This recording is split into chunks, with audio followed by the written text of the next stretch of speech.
Assalamualaikum warahmatullahi wabarakatuh. Jumpa kembali dengan saya dalam mata kuliah English Indonesia Interpretation. Pembahasan kita kali ini adalah interpretation term. Yang dimaksud term di sini adalah syarat-syarat yang harus kita pahami dalam melakukan kegiatan interpretasi. Pada pertemuan sebelumnya, kita sudah membahas apa itu interpretasi dan apa bedanya dengan translation. Dan sebenarnya term-term dari interpretation ini sudah kita jelaskan juga, tapi tidak secara rinci. Pada kesempatan kali ini kita akan merincikan penjelasan mengenai tentang interpretation term. Interpretation term yang pertama adalah makna, budaya, dan ketepatan ekspresi. Yang kedua yaitu source language, bahasa sumber, dan yang ketiga yaitu target language. Untuk kesempatan kali ini kita akan membahas detail 3 term ini. Yang pertama adalah makna, budaya, dan ketepatan ekspresi. Adapun hal-hal yang menyangkut dengan meaning, culture, dan expression ini adalah yang berhubungan dengan makna. Jadi untuk memahami makna dan budaya dan ketepatan ekspresi ini, yang harus kita pahami itu yang pertama adalah semantik, yang kedua pragmatik, sosiolinguistik, dan antropolinguistik. Jadi maksudnya di sini adalah aspek-aspek yang membahas tentang makna bahasa, bahasa dan budaya, ekspresi bahasa, itu berhubungan dengan term-term semantik, pragmatik, sosiolinguistik, dan antropolinguistik. Untuk semantik itu berhubungan dengan hubungan bahasa, hubungan makna yang diberikan oleh si penutur gitu. Ketika seorang speaker mengatakan sesuatu, secara semantis kita bisa memahaminya.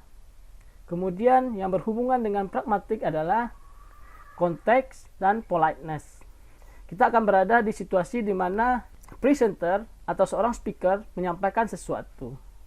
Secara otomatis dia akan membawa konteks, tingkat kesopanan, dan hal-hal yang berhubungan dengan makna-makna di luar struktur semantik gitu. Artinya di sini bisa jadi cara mengucapkan, siapa yang mengucapkan, di mana diucapkan, lingkungan apa, dan untuk siapa ya diucapkan. Itu yang berhubungan dengan pragmatik. Selanjutnya, sosiolinguistik. Yang berhubungan dengan sosiolinguistik ini adalah status dan kelas. Gitu.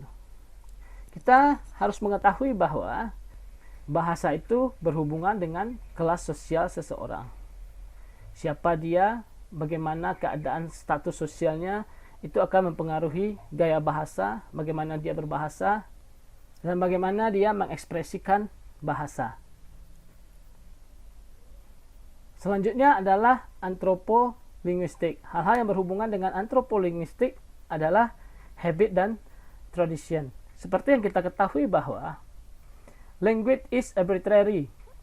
Jadi dia merupakan sebuah kesepakatan. Bahasa itu adalah kesepakatan, sehingga dia membawa budaya, dia membawa ekspresi sesuai dengan hal-hal yang merujuk pada lingkungan berbahasa mereka. Artinya budaya berbahasa seseorang menunjukkan bagaimana lingkungannya. Jadi segala keseluruhannya ini merangkum dalam makna, budaya, dan ekspresi. Jadi bagi yang dulunya malas kuliah general linguistik, sekarang mulai belajar lagi ya semantik, pragmatik, sosiolinguistik, antropolinguistik gitu. Mungkin dulu kita acuh kepada materi general linguistik yang kita anggap itu hanya sekedar teoritis yang tidak ada hubungannya dengan pembelajaran bahasa. Dan sekarang kita tahu bahwa interpretation ini adalah terapan dari linguistik. Oke, baiklah, bisa dipahami ya.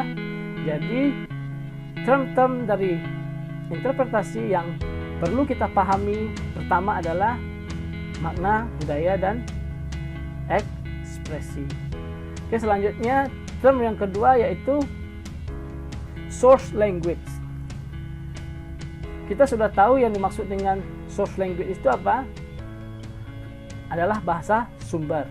Jadi secara otomatis, karena ini adalah kuliah English Indonesia Interpretation, jadi yang menjadi source language-nya sudah pasti dia bahasa Inggris.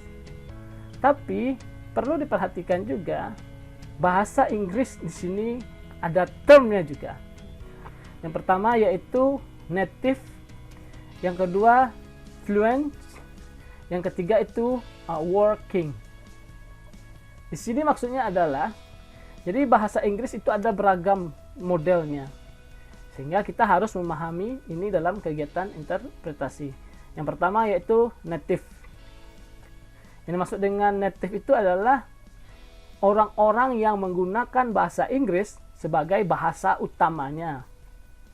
Biasanya yang kita pahami secara general yaitu yang native itu adalah American, British, Australian. Nah, itu yang biasanya kita sebut native. Namun lebih umum dan lebih sederhana kita bilang native itu adalah orang yang menggunakan bahasa Inggris sebagai bahasa utamanya. Selanjutnya fluent. Yang dimaksud dengan fluent ini adalah word Englishes.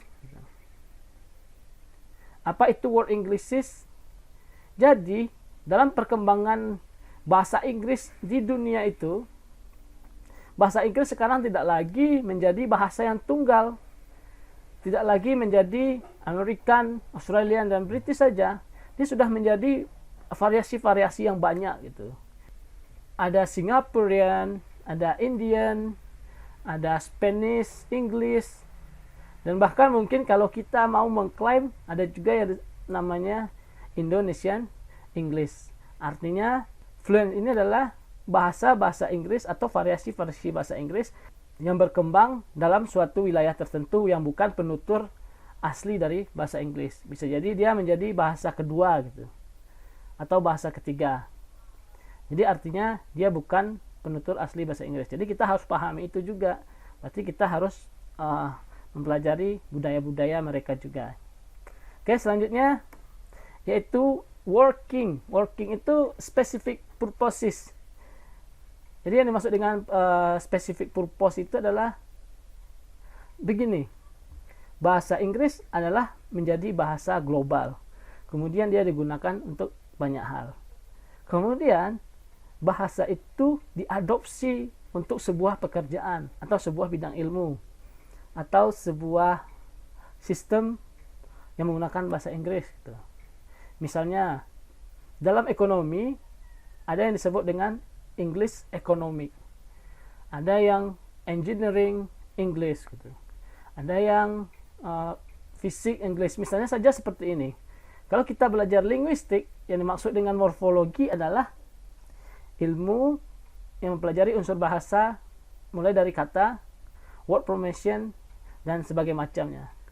Ternyata ada juga morfologi di biologi. Ada lagi morfologi di komputer. Artinya ada bahasa Inggris yang spesifik digunakan di suatu bidang. Itu namanya English specific purpose. Jadi dapat kita pahami bahwa yang dimaksud dengan source language itu bahasa sumber, yang kemudian bahasa sumbernya adalah bahasa Inggris, dan bahasa Inggris itu ada native, ada fluent, ada working. Native yang punya first language. Fluent itu word Englishes, variasi-variasi bahasa yang di dunia. Kemudian ada working, specific purpose, bahasa Inggris yang digunakan dalam satu bidang. Jadi kita harus memahami ini untuk kegiatan interpretation. Selanjutnya adalah target language. Ya, sebenarnya ini sudah kita ketahui, cuma kita sebutkan saja, yaitu Indonesia.